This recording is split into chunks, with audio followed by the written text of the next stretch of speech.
मोहब्बत में यूँ बदनाम ना होती, इश्क में आज सरेआम बाजार ना होती।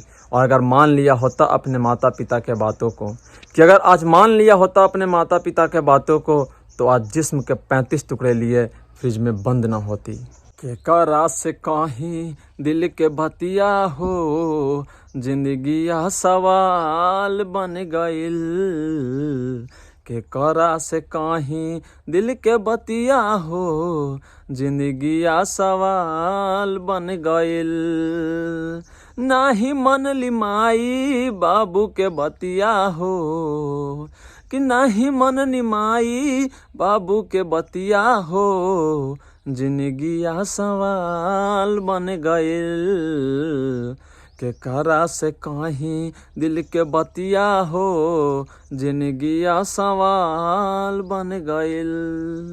मिलल रहे बन के उता सीधा भोला भाला, समझ नाही पवनी ओकर कवनो इरादा।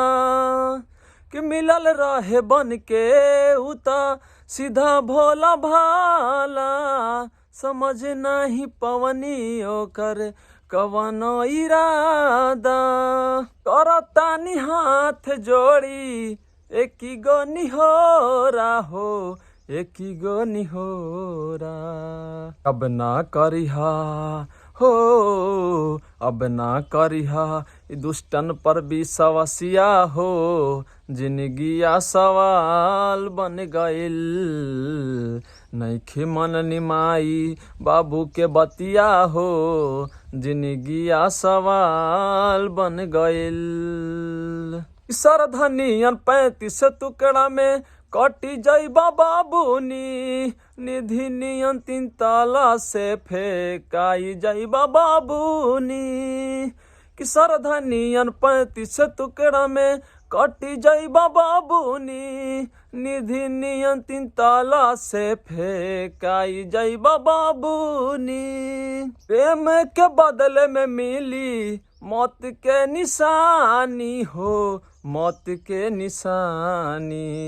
नइखे तोहर हो, नइखे तोहर अब्दुल कौनो अलगा हो, जिंदगिया सवाल बन जाई। नइखे मन बमाई बाबू के जे बतिया हो, त जिंदगिया सवाल बन जाई। के करा से कहीं दिल के बतिया हो, जिंदगिया सवाल बन गइल। नइखे मन निमाई बाबू के बतिया हो, कि नइखे मन निमाई बाबू के बतिया हो, जिंदगिया सवाल बन गइल।